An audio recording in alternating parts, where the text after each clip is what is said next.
اعوذ باللہ من الشیطان الرجیم بسم اللہ الرحمن الرحیم السلام علیکم بچوں. آج ہم پڑھیں گے 8 سوشل سائنس پارٹ ہسٹری. جو ہمارا ٹاپک ہے وہ ہے rolling country side. Rolling country side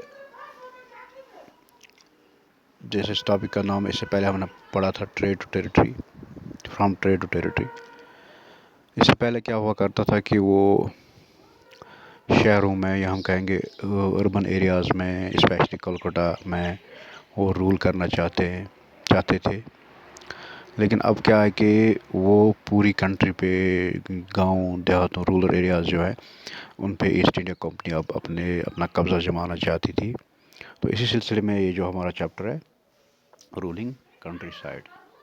company became the diwan. The company became the دیوان. جیسا کہ آپ جانتے ہیں کہ بیٹل آف بکسر کے بعد 1764 کے بعد کمپنی جو ہے اس نے جو وہ دیوان بن گئی. ہم کہتے ہیں اس نے گرانٹ آف دیوان ہی حاصل کیا. ہم اس کو کہتے ہیں کہ رائٹ ٹو کلیکٹ ٹیکسز جو کمپنی کی ہے اس نے وہ حاصل کیا. وہ ڈائریکٹلی اب ٹیکس وغیرہ لوگوں سے لیتے تھے اور اس کا جو استعمال ریونیو جو آتا تھا وہ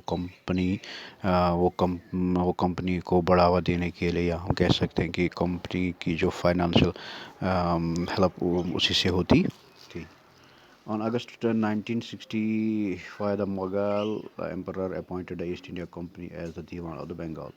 The actual event most probably took place in the Robert Clive's tent with a few Englishmen and the Indians as witness. But in painting above, the event is shown as the majestic occasion taking place in a grand setting. The painter was considered by Clive to record the memorable event in the Clive's life. The Grant of Diwani clearly was one such event in the British imagination.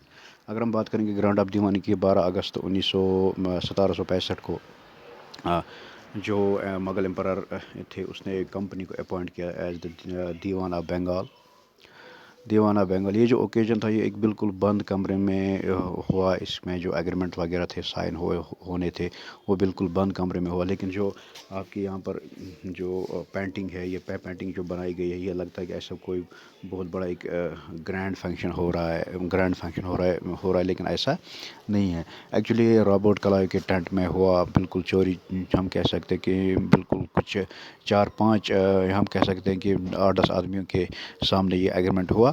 لیکن painting میں دکھایا گیا ہے کہ یہ ایک بہت بڑی فنکشن ہے. تو جو grant of Diwani clearly was one such event in British imagination. یہ ایک بہت بڑا ایونٹ تھا ان کی امیجنیشن, ان کی نظریے سے, برٹش نظریے سے یہ بہت بڑا ایونٹ تھا کہ انہوں نے گرانٹ آف دیوانی حاصل کی. As Diwani, the company became the chief financial administrator of the territory under its control. Now it had to think of administrating the land and organizing its revenue resources. This had to be done in the way that could be yield enough revenue to meet the growing expense of the company.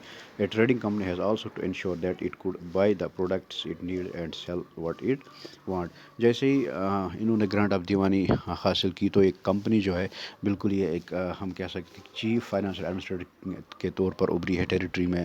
یا ہم کہہ سکتے ہیں کہ اس نے جو وہاں پر جو بنگال کا جو فائنانس سسٹم تھا اس نے اپنے کنٹرول میں لے لیا. اب یہ ایزیلی مطلب یہ لینڈ ریونیو جو تھا اس کو آرگنائز کر سکتے.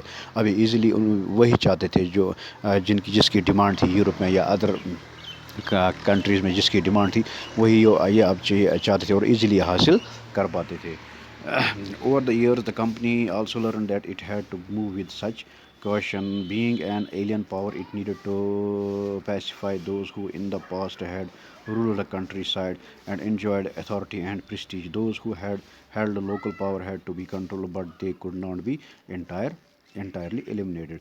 جیسے جیسے سالوں گزرتے گئے تو کمپنی نے یہ محسوس کیا, اس نے یہ سیکھا کہ ہمیں بہت سارے بہت سارے پریکاشنز مطلب جو فائنانشیل امپلیکیشن ہے, جو فائنانشیل برڈنز ہے, اس کے بارے میں ہمیں بہت سارے کاشنز لینے ہیں. تو یہ سمجھ کر کہ being a alien power means ہم کہہ سکتے ہیں کہ جو دوسری کنٹری کے لوگ مطلب وہ خود لوکل لوگ نہیں ہیں, وہ فارینرس ہیں, تو اس کو ہم کہتے ہیں ایلین پاور.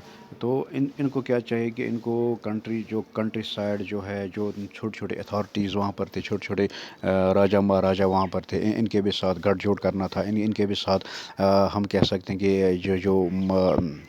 ان کے ساتھ بھی ایک ایگریمنٹس وغیرہ ان کو چاہیے تھے کہ وہ بالکل پوری کنٹری میں مطلب وہ ٹریڈ کر سکے، وہ کاروبار کر سکے۔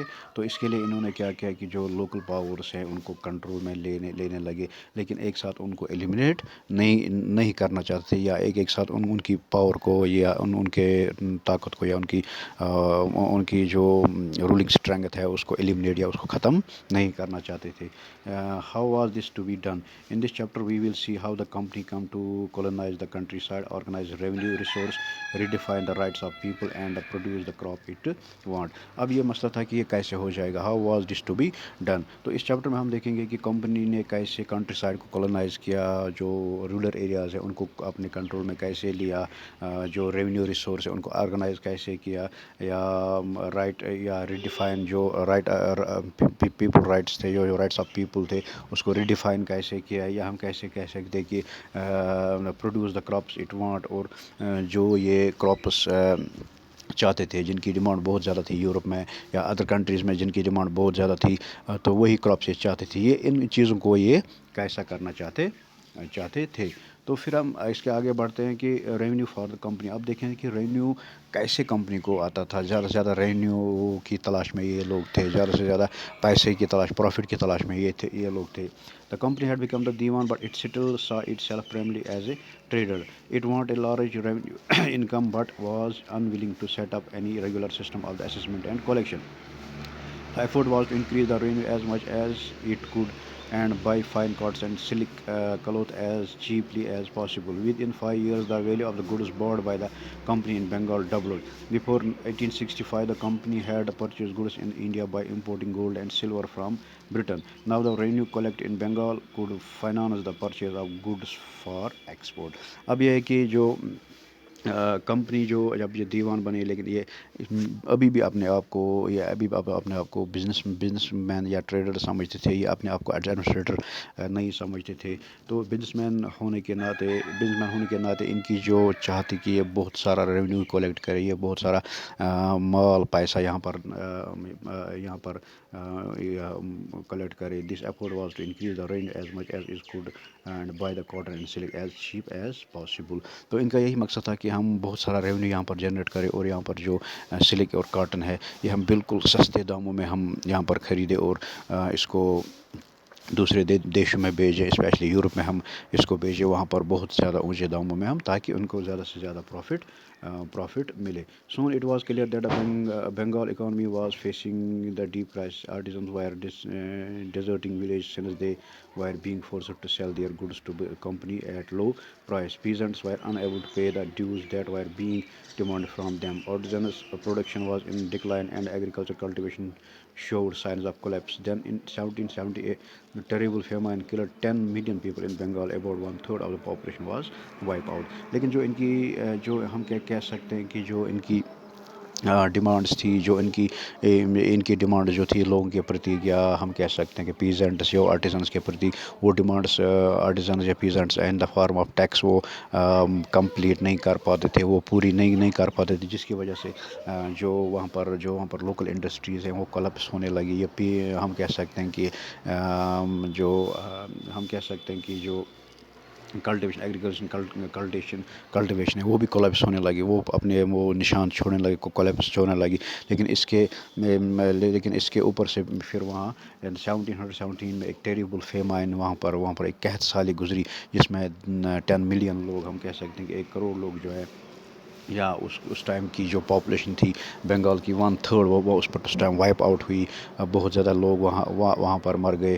تو جو برٹش ہم کہہ سکتے ہیں کہ ایسٹ انڈیا کمپنی ہے، تو اس کو اب سوچنا پڑا کہ جو یہاں پر ایگریکلچر سسٹم ہے اس کو کیسے بڑھاوا دیتے ہیں، جو یہاں پر ریونیو کلیکشن جو ہے وہ کیسے ہوگا، اور ریونیو کتنا سے کہاں سے زیادہ آئے گا اور کیسے زیادہ آئے گا۔ تو اس پر انہوں نے اب سوچ وچار کرنا شروع کیا۔ تو انہوں نے بہت سارے جو ایگریکلچر ریفارمز وہاں پر شروع کیے، وہاں پر انہوں نے بہت وہاں پر جو ایگریکلچر سسٹم جو ہے ان کو چینج کرنے کی کوشش کی.